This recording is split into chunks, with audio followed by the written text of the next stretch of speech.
Yeah, so this is the special issue which we have already mentioned the submission clauses on the 5th May. So as Dr. Lakshmikant was also mentioning when we are discussing that we are actually having a very tight timeline, and this is something we want to achieve so as to have the publication ready in time. So 15 May 2023 would be the submission close, whether it is energy, water, land, and other vital resources. So because what we have seen in various sectors is that production and consumption trends are showing unsustainability risks. So there is an increasing realization that alongside efficiency, resource sufficiency should be focused in realizing sustainable development. So this is basically, we said that efficiency is not important. Obviously efficiency is important, but efficiency only is not able to give us the desired result. So therefore we have to have side by side sufficiency aspects integrated with the efficiency aspect. So this is a special issue which will be open to all aspects of management, all disciplines of management, as well as all levels. So it can level, enterprise level, or a societal level. Yeah. So can you go to the next slide, please? So this is as far as the scope of the topic is concerned. So next slide, yes. So the list of topics, obviously this may not be an exhaustive list, but we thought we will put forward some topics or some pointers, whether it is about eco-efficiency and eco-sufficiency, transition management in organizations, sustainable human resource management, sustainable technology, sustainable energy, sustainable mobility, financing this transition, sustainable consumption and production, sustainable operation, and responsible. Here, a transition. So, of course, all the while we have been going through transitions. Transitions in resource management, and that transition, we are basically qualifying that transition by saying that from efficiency to sufficiency. So I will just like to tell you here that why we are saying efficiency to sufficiency, because as you might know, the whole system, every system, for that matter, every supply chain, both of you mentioned about machine learning and artificial intelligence, etc. So which is basically with the advent of more and more technology, what we are claiming that we are becoming more and more efficient. Okay, but efficiency, you will also agree, efficiency, the simple formula for efficiency is output by input, right?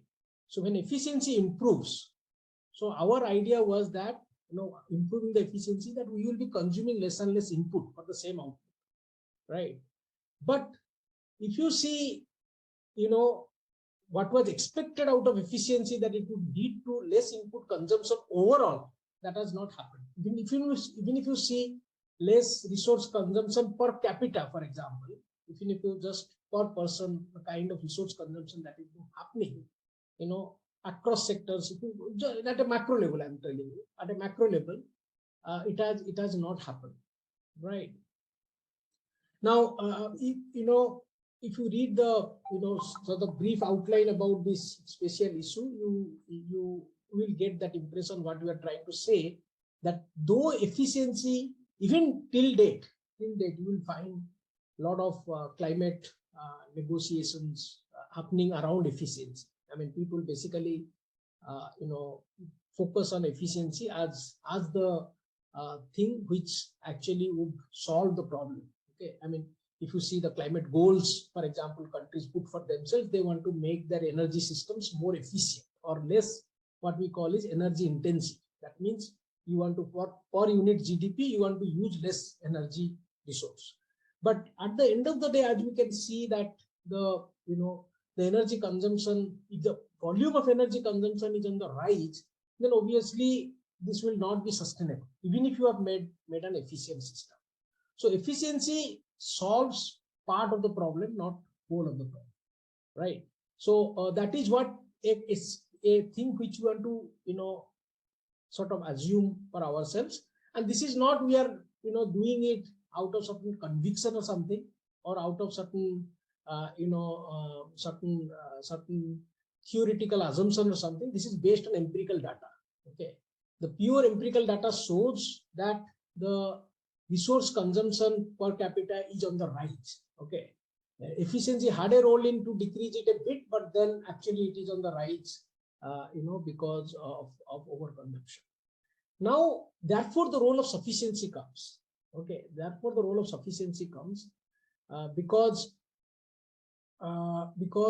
if we are not able to control the kind of consumption that is happening, if you are not to restrict the consumption that is going to happen, happening at various levels, then obviously, whatever like efficient, as I was mentioning, if I have a very efficient car, but if I drive it a lot, if I don't promote public transport, I mean, just to give one example, in between public transport and private transport, I might design a very efficient, technologically very efficient car, but if I'm not, having, in my scheme of things, not having public transport, not having non-motorized transport, then whatever efficiency achievement I might do, which auto sector is actually achieving every day, I mean, the more and more efficiency, but then that is not going to solve my problem, because I have to see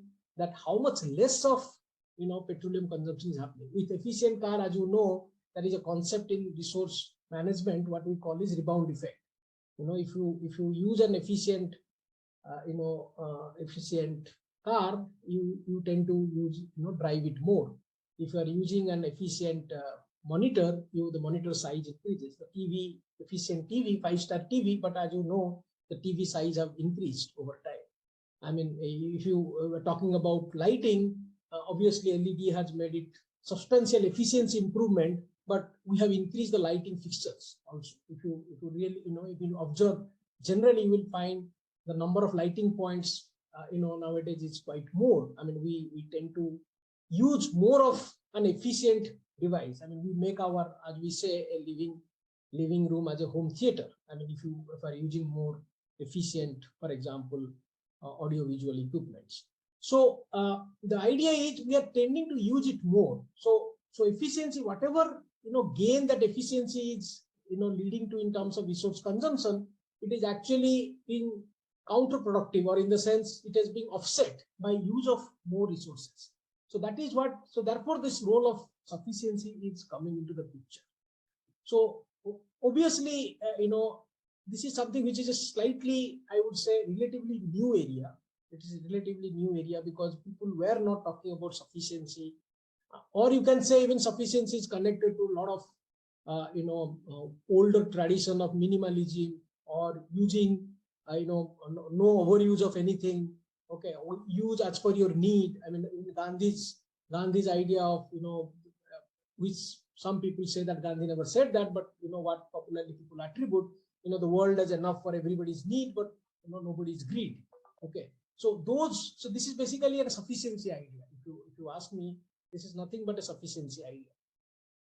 So that, so one can connect to those philosophical underpinning of this idea, but as an economic instrument, if you see, so are you incentivizing me? Are you incentivizing me to use less?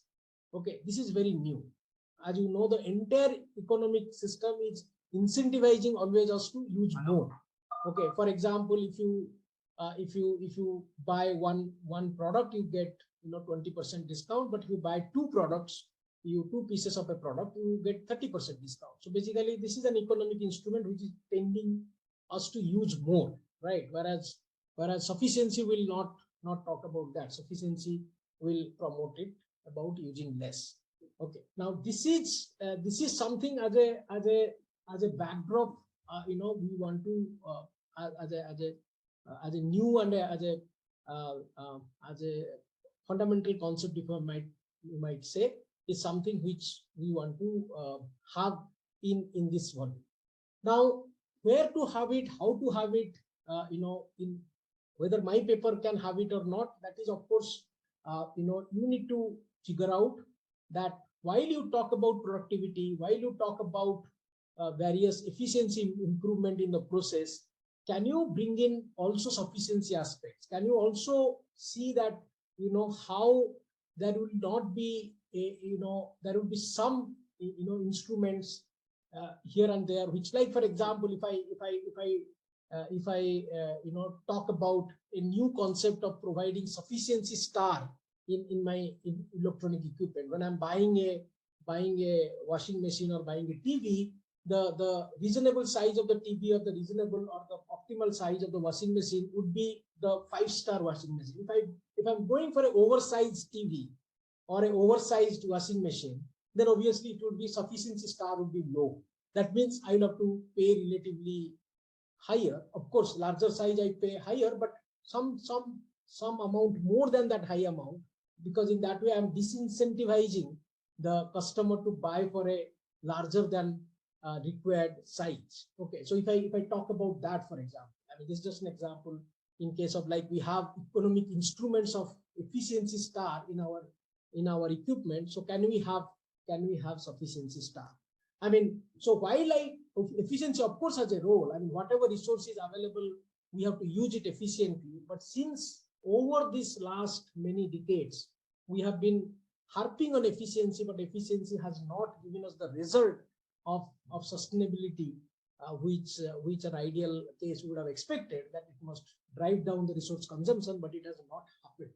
So that is the that is the reason we want to bring in this new concept. So if you ask us that, for example, these concepts are there or not, these concepts are there. For example, if you say, when we charge people for their electricity bill, we charge them in different slabs. Okay, in fact, one political party, for example, advocates if you use electricity on certain base level, it is free. So the idea is you try to use electricity up to that level. So the idea is incentivizing people to limit their consumption up to that level, for example. So that is basically the sufficiency idea, that you use less and you get benefited by not just using less proportionately, but disproportionate benefit is given to you because you are using less. So this is the central idea. Dr. Lakshmikant, can you go back to the previous slide, please?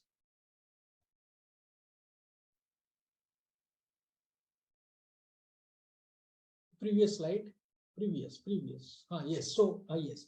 So this is this journal, basically what we are aiming, because as we know, whether you talk about resource management, it is a completely multidisciplinary aspect. So all functional areas of business can contribute to this journal, and it's a journal.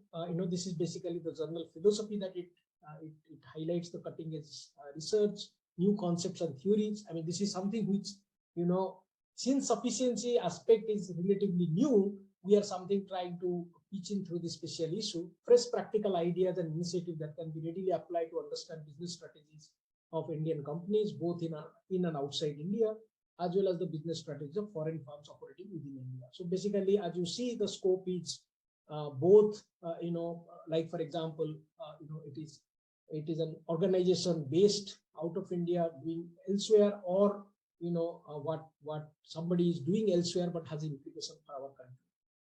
So the ABDC ranking, I mean, this all of us here in this group is aware about that. I mean, this is a management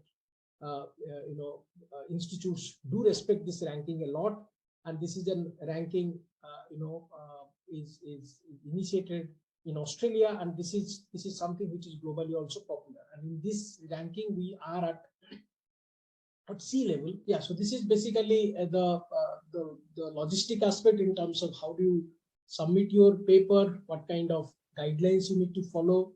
The detail of that is with the Emerald publishing standards. So we have to do that, and when obviously you have to be slightly careful when we submit, that you submit for this particular journal, because all this paper review, etc., is going to happen through the site only.